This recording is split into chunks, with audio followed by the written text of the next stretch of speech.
వక్ఫ్ ఈరోజు భారతదేశంలో ఒక పెద్ద గుదిబండగా తయారైంది. ఈరోజు భారతదేశంలో అతిపెద్ద న్యూస్. అసలు వక్ఫ్ అంటే ఏమిటి? అసలు ఎందుకు ముస్లింల యొక్క భూముల్ని ఈ యొక్క బీజేపీ ప్రభుత్వం తీసుకుంటుంది? మైనారిటీలు ఇక్కడ బ్రతకడానికి వీల్లేదా? అసలు మైనారిటీల్ని బ్రతకడానికి బీజేపీ ప్రభుత్వం ఏ విధంగా ప్రయత్నాలు చేయడం లేదా? వారి యొక్క భూముల్ని నిజంగానే లాక్కుంటుందా? వక్ఫ్ విషయంలో బీజేపీ ఎందుకు ఇంత ఆరాటం పడుతుంది? అసలు వక్ఫ్ అంటే ఏమిటి? అసలు వక్ఫ్కి భారతదేశానికి సంబంధం ఏంటి? అసలు వక్ఫ్కు సంబంధించినటువంటి ముస్లిం భూములకి బీజేపీ ప్రభుత్వం ఎందుకు ఇంత తాపత్రయపడుతుంది? చట్ట సవరణలు చేయాల్సిన అవసరం ఏంటి? వారి భూములు కదా, వారు ఏదైనా చేసుకొని అని మనం అనుకుంటే పప్పులో కాలేసినట్లే. ఈరోజు రైల్వే శాఖ, రక్షణ శాఖ తర్వాత అతి ఎక్కువ భూమి ఉన్నటువంటి సంస్థ ఈ వక్ఫ్ బోర్డు. కానీ రైల్వే, రక్షణ ఈ రెండూ కూడా ప్రభుత్వానికి సంబంధించినటువంటివి. కానీ ఈ యొక్క వక్ఫ్ ఏదైతే ఉందో ఇది ప్రభుత్వానికి సంబంధించినటువంటి భూభాగం. అయినా పర్వాలేదు, ప్రభుత్వానికి సంబంధించింది కాబట్టి బీజేపీ ప్రభుత్వం లాక్కోవడం లేదు. అసలు ఇది ఎందుకు ఇలా జరుగుతోంది? ఎందుకు ఈ చట్ట సవరణ చేయాల్సి వచ్చిందంటే మనం ఇప్పుడు కాదు, దాదాపు 1000 సంవత్సరాల ముందుకు వెళ్ళాలి. 1000 సంవత్సరాల ముందుకు వెళ్తే మనకు అవసరం లేదు. ఆ చరిత్ర అంతా పక్కన పెట్టండి. ముస్లిం పాలకులు చేసినటువంటి ఒక చట్టము, లేకపోతే ముస్లిం పాలకులు తీసుకొచ్చినటువంటి ఒక ప్రతిపాదన ఆ రోజు జరిగింది. అది పక్కన పెడితే మనకి స్వాతంత్రం వచ్చిన తర్వాత 1954లో ఈ వక్ఫ్కు సంబంధించినటువంటి 10,000 ఎకరాలతో నెహ్రూ గారి ఒక కొత్త చట్టం చేశారు. ఈ 10,000 ఎకరాలు వక్ఫ్ భూమిలో ఉంటాయి. ఈ వక్ఫ్ బోర్డులో ఉన్నటువంటి 10,000 ఎకరాలు దానం చేసినటువంటి వారు కానీ, లేకపోతే ప్రభుత్వ సంస్థలు కానీ, లేకపోతే ఇంకెవరైనా సరే ఈ భూములు మావి అనుకుంటూ ఏ విధంగా కూడా రావడానికి లేదు, ఏ విధంగా కూడా అడగడానికి లేదు, ఏ విధంగా కూడా చట్టపరంగా కూడా దీన్ని లాక్కోవడానికి లేదు. ఒకవేళ కోర్టులో పిటిషన్ దాఖలైతే దీన్ని ఏ విధంగా కూడా కోర్టులు వాదించడానికి లేదు, కోర్టులు అక్కడ హీరింగ్ ఇవ్వడానికి లేదు అన్న విధంగా ఒక చట్టం తీసుకొచ్చారు. అంటే వక్ఫ్ బోర్డుకి ఒకసారి అది వక్ఫ్ బోర్డు భూమి అంటే చాలు, ఇంకా అది దాని గురించి మాట్లాడడానికి ఈ దేశంలో ఎవరికి ఎటువంటి హక్కు లేకుండా ఒక కొత్త చట్టాన్ని తీసుకొచ్చారు. ఎందుకంటే అంతవరకు ఈ యొక్క వక్ఫ్ బోర్డుకి కొన్ని వేల లక్షల ఎకరాలు ఉండేవి, అవన్నీ కూడా ఇప్పుడు అన్యాక్రాంతమైపోయాయి. మా వక్ఫ్ బోర్డు కింద ఉన్నటువంటి ఈ భూమి మొత్తం మాకు రావాలి అని నెహ్రూ గారి దగ్గర ఈ ముస్లిం సమాజం మొత్తం మొరపెట్టుకుంటే, నెహ్రూ గారు అప్పట్లో ఉన్నటువంటి వక్ఫ్ బోర్డు కింద ఏ ఎకరాలు ఉన్నాయైతే అప్పట్లో మొరపెట్టుకుంటే, దాంతో నెహ్రూ గారు అప్పటి వరకు వక్ఫ్ బోర్డు కింద ఉన్నటువంటి ఈ 10,000 ఎకరాలతో ఈ చట్టం చేయడం జరిగింది. అంటే మీరు ఎవరైనా సరే ఇది వక్ఫ్ బోర్డు కిందకు వస్తుంది అంటే దాన్ని అడగడానికి లేదు. ఈ 10,000 ఎకరాలతో ఆగారా అంటే అది లేదు. ఎక్కడ దేవాలయ భూములు కనిపించినా, ఎక్కడ ప్రభుత్వ బంజరు భూములు కనిపించినా, ఎక్కడ బోర్డులు పాతిస్తే అది మొత్తం వక్ఫ్ బోర్డు కిందకు వచ్చే విధంగా అయితే ప్రణాళికలు రచించారు. ఎప్పుడైతే నెహ్రూ గారు ఈ చట్టం చేశారో అప్పటి నుంచి కూడా ఎక్కడికక్కడ భూములు అన్యాక్రాంతం అయిపోవడం మొదలైంది. 2014 మార్చి నాటికి 9,40,000 ఎకరాలకి ఈ వక్ఫ్ బోర్డు భూములు చేరాయి. ఏ విధంగా చేరాయి? ఈ విధంగా అన్యాక్రాంతం అయింది, ఈ విధంగా ఆక్రమించుకుంటే అయ్యాయి అన్నమాట. అంటే సంవత్సరానికి, అంటే 1954 నుంచి 2014 వరకు, అంటే 60 సంవత్సరాల కాలంలో 9,30,000 ఎకరాలు అన్యాక్రాంతం అయ్యాయి, ఈ వక్ఫ్ బోర్డు కిందకు వచ్చి చేరాయి. అంటే సంవత్సరానికి 15,500 ఎకరాలు సరాసరి, అంటే సగటున, అంటే రోజుకి 42 నుంచి 43 ఎకరాలు ఈ వక్ఫ్ బోర్డు కిందకు వచ్చి చేరాయి అనమాట.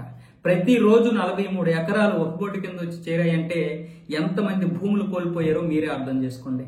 మొన్న కిందటి సంవత్సరం తమిళనాడులో తన కూతురు పెళ్లికి భూమి అమ్ముతానంటే ఒక రైతు ఆ భూమి అమ్మడానికి లేకుండా ఈ వక్ఫ్ బోర్డు చేసింది. ఎందుకంటే ఈ యొక్క భూమి వక్ఫ్ బోర్డు కింద ఉంది కాబట్టి మీరు ఈ భూమి అమ్మడానికి లేదంటూ ఆయనకైతే నోటీసులు పంపించడం జరిగింది. దీని గురించి కోర్టులో కేసు వేస్తే కోర్టులు కూడా దీన్ని సుమోటోగా తీసుకోవడానికి లేదు, కనీసం పిటిషన్ దాఖలు చేసినా కూడా హీరింగ్ లేకుండా చేశాయి. అంటే వక్ఫ్ బోర్డులో ఆ విధంగా చట్టం చేయబడింది. అంటే చట్టంలో లేని చట్టం చేశారన్నమాట. చట్టం గురించి కూడా మాట్లాడడానికి లేని చట్టం అంటే బహుశా ప్రపంచంలో ఇదే అనుకుంటా. ఎందుకంటే 2024లో పార్లమెంట్లో బీజేపీ ప్రభుత్వం ఒక బిల్లు ప్రవేశపెట్టింది ఈ వక్ఫ్ బోర్డు చట్ట సవరణ చేయాలని. దీని గురించి ఇటు కాంగ్రెస్ ప్రభుత్వం, MIM party, DMK party, Aam Aadmi party, Samajwadi party, అన్ని పార్టీలు, టీఎంసీ పార్టీలు ఇవన్నీ కూడా వ్యతిరేకించాయి. ఇది ఎట్టి పరిస్థితుల్లోనూ ఈ యొక్క బిల్లు పాస్ అవ్వకూడదు. ఎట్టి పరిస్థితుల్లోనూ ఇది కనీసం పార్లమెంట్ లోకి వినిపించడానికి కూడా వీలు లేకుండా ఆ రోజు అన్ని ప్రతిపక్ష పార్టీలన్నీ కూడా ఏకమై వారి యొక్క గళాన్ని ప్రభుత్వానికి వ్యతిరేకంగా వినిపించారు. మొత్తం ముస్లిం సమాజానికి ఇది చాలా అన్యాక్రాంతం జరుగుతోంది అన్నారు. మరి తమిళనాడులో జరిగినటువంటి ఆ రైతు అన్యాయానికి, మరి తమిళనాడులో ఆ రైతుకి జరిగినటువంటి అన్యాయం గురించి ఎవరు మాట్లాడతారు? ఇది చట్ట సవరణ చేయకపోతే ఇలాంటి రైతులు కొన్ని వేల మంది, లక్షల మంది నాశనం అయిపోతున్నారు. 1954లో 10,000 ఎకరాలతో మొదలైనటువంటి ఈ యొక్క వక్ఫ్ బోర్డు 9,30,000 ఎకరాలు కలుపుకొని మొత్తం 9,40,000 ఎకరాలకి చేరిందంటేనే ఎంతో మంది పేద ప్రజలు, రైతులు, అలాగే ప్రభుత్వ భూములు, దేవాలయ భూములు అన్యాక్రాంతం అయిపోయాయనే అర్థం. తమిళనాడులోనే 18 గ్రామాలు ఈ వక్ఫ్ బోర్డు కిందకు వచ్చేసాయి. కర్ణాటకలో కొన్ని గ్రామాలు, సగానికి సగం గ్రామాలు, అంటే ఒక్కొక్క గ్రామంలో సగం భూమి వక్ఫ్ బోర్డు కిందే ఉందంట. అంత దారుణమైనటువంటి పరిస్థితులు ఉన్నాయి. అంతెందుకు, 1500 సంవత్సరాల చరిత్ర ఉన్నటువంటి దేవాలయాల భూములు కూడా ఈరోజు వక్ఫ్ బోర్డు కిందే ఉన్నాయి. వక్ఫ్ బోర్డు మొదలై 1000 సంవత్సరాలు కూడా కాలేదు. మన దగ్గర చట్టం చేయబడి 60 సంవత్సరాలు, అంటే 70 సంవత్సరాలు అవుతుంది. ఈ 70 సంవత్సరాల కాలంలో ఉన్నటువంటి భూములు అయితే ఓకే, కానీ ఏ భూమి అయినా సరే మీరు జెండా పాటిస్తే అది వక్ఫ్ బోర్డు కిందకు వచ్చేస్తుంది. అంత దారుణమైనటువంటి పరిస్థితులు ఉన్నాయి. అయితే ఈ వక్ఫ్ బోర్డు కింద ఇంత భూమి ఉన్నా కూడా ముస్లింలందరికీ న్యాయం జరిగిందంటే కాదు. కేవలం బడాబాబులుగా ఉన్నటువంటి వారు మాత్రమే ఈ యొక్క వక్ఫ్ బోర్డు విషయంలో లాభం పొందారు, ఫలితాలు అనుభవిస్తున్నారు. దాదాపు కొన్ని వేల కోట్లు ఇక్కడ ఉన్నటువంటి ఈ ముస్లిం సమాజం ఏదైతే ఉందో, బడాబాబులుగా ఉన్నటువంటి వారు, ఈ రాజకీయంగా చలామణి అవుతున్నటువంటి వారు మాత్రమే దీని యొక్క ఫలితాలు అనుభవించారు. పేద ముస్లింలకి ఎక్కడైనా వెళ్ళిందంటే అది లేదు. ఇకపోతే ముస్లింల్లో షియా, సున్నీలు ఉంటారు. ఈ షియాలకు సంబంధించినటువంటి వరకు ఒక్క రూపాయి కూడా వీళ్ళకి వెళ్ళలేదు. ఈ వక్ఫ్ బోర్డులో 15% ఈ షియా ముస్లింలకే చెందుతుంది.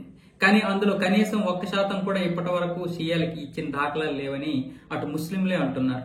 ముఖ్యంగా నిన్న ఈ యొక్క బిల్లు పార్లమెంట్ లో చట్ట సవరణల కోసం ఆమోదం పొందడానికి ప్రవేశపెట్టినప్పుడు ఢిల్లీలో ఉన్నటువంటి ప్రతి ముస్లిం కూడా హర్షం వ్యక్తం చేశాడు. మోదీ గారిని ప్రశంసలతో ముందుంచారు. ఎందుకంటే ఈ వక్ఫ్ బోర్డులో ఎంత అన్యాయం జరుగుతుందో వాళ్ళందరికీ తెలుసు. పేద ప్రజలకి వెళ్ళకపోగా దీన్ని ఒక రియల్ ఎస్టేట్ చేసి కొన్ని వేల కోట్లకి అమ్మేశారు. ముఖ్యంగా హైదరాబాద్, ముంబై, ఢిల్లీ, కోల్కతా, చెన్నై, బెంగళూరు లాంటి ప్రధాన నగరాల్లో ఒక పెద్ద రియల్ ఎస్టేట్ చేశారు ఈ వక్ఫ్ బోర్డు యొక్క భూములతో. ఇప్పటికి కూడా చాలా మందికి నోటీసులు కూడా ఉన్నాయి. మణికొండ లాంటి ప్రదేశాల్లో చాలా భూములు వక్ఫ్ బోర్డు కిందకే ఉన్నాయి. అంటే ఎంత దారుణమైనటువంటి పరిస్థితుల్లో ఉన్నామో మీరే అర్థం చేసుకోండి. నిన్న పార్లమెంట్ లో ఈ బిల్లు ప్రవేశపెట్టినప్పుడు 288 ఓట్లు దీనికి అనుకూలంగా పడ్డాయి. అలాగే 232 ఓట్లు ప్రతికూలంగా పడ్డాయి. 56 ఓట్లతో ప్రతిపక్షాలన్నీ వీగిపోయాయి. ప్రతిపక్షాలు ఎంత గోల చేసినా కూడా ఎవరు వినే పరిస్థితుల్లో నిన్న పార్లమెంట్ లో లేరు. ఒక సంఘటన మీరు చెప్తే ఆశ్చర్యపోతారు. ఎంఐఎం పార్టీ అధినేత ఉన్నాడు కదా, అసదుద్దీన్ ఓవైసీ, ఇతనైతే నిన్న పార్లమెంట్ లో ఎవరు ప్రవర్తించని విధంగా ప్రవర్తించాడు. 288 ఓట్లు దానికి అనుకూలంగా పడ్డాయని, అంటే చట్ట సవరణకి అనుకూలంగా పడ్డాయని తన చేతిలో ఉన్నటువంటి ప్రతిని చింపేసి అక్కడే పడేశాడు. ఇలాంటి వారు ఎంపీలుగా ఉన్నారు. జై పాలిస్తాన్ అని ఇదే ఎంపీ అంటాడు. అంతేకాదు జై పాకిస్తాన్ అని కూడా అంటాడు. దీంతో పాటు 15 నిమిషాలు పోలీసులు కళ్ళు మూసుకుంటే హిందువులనే వాడినే లేకుండా చేస్తానని కూడా ఇదే ఎంపీ అంటాడు. దర్జాగా పార్లమెంట్ లో మాట్లాడతారు, వీళ్ళు ఇష్టం వచ్చినట్లుగా ప్రవర్తిస్తారు. కానీ ఇదే హిందూ దేశంలో వీళ్ళందరికీ అన్యాయం జరుగుతుందంట. నిజానికి అమిత్ షా గారు చెప్పినట్లుగా మైనార్టీలకి ఈ దేశంలో ఉన్నంత స్వేచ్ఛ ప్రపంచంలో ఏ దేశంలో కూడా లేదు. ఎందుకంటే ఇప్పటికి 3.5 కోట్ల హిందువులు ఉండాల్సినటువంటి పాకిస్తాన్ లో 35 లక్షల మంది మాత్రమే ఉన్నారు. అంటే 90% హిందువుల్ని ఊచకోత కోశారు. ఆ 90%లోనే కొంతమందిని ఊచకోత కోస్తే కొంతమందిని మతం మార్చారు, కొంతమందిని కొట్టి చంపేశారు. మరి బంగ్లాదేశ్ లో 7 కోట్ల మంది హిందువులు ఉండాల్సినటువంటి మరి బంగ్లాదేశ్ లో ఈ రోజు 1,30,00,000 మందికి మారిపోయారు. మొన్న 2024 ఆగస్టులో ఎంతో మంది హిందువుల్ని మతం మార్చారు. ఇవన్నీ కూడా మీకు కనిపిస్తున్నటువంటి విషయాలే. ఈ రోజు వక్ఫ్ బోర్డు 9,40,000 ఎకరాలకు వచ్చేసిందంటే మైనారిటీలుగా వాళ్ళు ఏ విధంగా ఎంత దర్జాగా బ్రతుకుతున్నారో మీరే అర్థం చేసుకోండి. నిజానికి ఇంత దారుణమైనటువంటి పరిస్థితులు ఇటు మెజారిటీ అయినటువంటి హిందువులకే దారుణం తప్ప ఇక్కడ మైనారిటీలకి ఎవరికి ఎటువంటి అన్యాయము జరగడం లేదు. ఈ రోజు ముస్లింలే ఆలోచించుకోవాలి, వక్ఫ్ బోర్డు చట్ట సవరణ జరగడం వల్ల ఎంతమందికి లాభం అనేది. వాస్తవానికి ఈ చట్ట సవరణ వల్ల ప్రతి పేద ముస్లింకి కూడా ఫలితాలు అందుతాయి. నిజానికి ఇది ముస్లింల కోసమే చట్ట సవరణ చేయబడింది. మాకెందుకు ఎవరు ఎలా పోతే అనేది కాదు, ఇక్కడ దొంగల్ని ఏరిపారేయడానికి.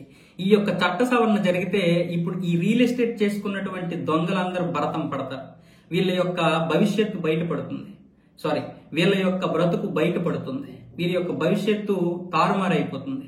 ఈ రియల్ ఎస్టేట్ ఎంతమంది చేశారో ఈ భూములన్నీ ఇప్పుడు లెక్క చెప్పాల్సి ఉంటుంది. వీళ్ళందరూ ఎవరైతే ఫలితాలు అనుభవించారో, ఎవరైతే ఫలితాలు తీసుకున్నారో, పేద ముస్లింలకి అందకుండా తీసుకున్నటువంటి ఈ బడాబాబులందరూ కూడా ఈ రోజు లెక్కలు చెప్పాల్సి ఉంటుంది. అందుకే ఈ రోజు ఎవరూ కూడా దీనికి చట్ట సవరణలకి ఆమోదం పొందకుండా అనేక ప్రయత్నాలు చేశారు, కానీ చివరికి వారి యొక్క ప్రయత్నాలు ఫలించలేదు. ఇప్పుడు ముస్లిం సమాజంలో 60% పేద ముస్లింల్లో దాదాపు 25% మంది ముస్లింలు ఈ రోజు మోదీ గారిని ప్రశంసించారు, ప్రశంసిస్తూనే ఉన్నారు, హర్షించారు. ఎందుకంటే చట్ట సవరణ చేయడం వల్ల ఈ యొక్క భూములు బీజేపీ ప్రభుత్వం లాక్కోదు, లేకపోతే హిందువులకి ఏమి ఇచ్చేది. ఇక్కడ జరిగినటువంటి అన్యాయాలు వివరించి ఇక్కడ ఏ అన్యాయాలు జరిగాయో అవన్నీ కూడా ముస్లిం సమాజం ముందు పెట్టడానికి ఇవన్నీ ప్రయత్నాలు జరుగుతున్నాయి. అంతేకాకుండా దీని యొక్క లాభాలు కూడా ఇప్పుడు ముస్లిం సమాజానికి చాలా ఉపయోగంగా ఉంటాయి. అమిత్ షా గారు కూడా అదే చెప్పారు. అలాగే మైనార్టీ వ్యవహారాల శాఖ మంత్రి కిరణ్ రిజిజు గారు కూడా అదే చెప్తున్నారు. ఒక మైనార్టీకి చెందినటువంటి కిరణ్ రిజిజు గారు కూడా మాట్లాడింది కూడా అదే. ప్రపంచంలో మైనార్టీలకి స్వేచ్ఛ ఉన్నటువంటి దేశం భారతదేశం మాత్రమే. ఇక్కడ స్వేచ్ఛ ఉన్నంత ప్రపంచంలో ఏ మైనారిటీకి ఏ దేశంలో కూడా లేదు. ఇది ఒప్పుకొని తీరాల్సినటువంటి మాటే. ఈ రోజు 7 కోట్ల మంది ఉన్నటువంటి 7 కోట్లుగా ఉన్నటువంటి ముస్లింలు ఇది దాదాపు 30 కోట్ల మంది ఉన్నారు. కానీ పాకిస్తాన్లో ఆ పరిస్థితులు లేవు, బంగ్లాదేశ్లో ఆ పరిస్థితులు లేవు, ఇక్కడ మాత్రమే ఉన్నాయి. కేవలం ఈ చట్ట సవరణ చేయడానికి వారికి లబ్ధి చేకూర్చడానికే తప్ప మరొక విషయం అయితే కాదు.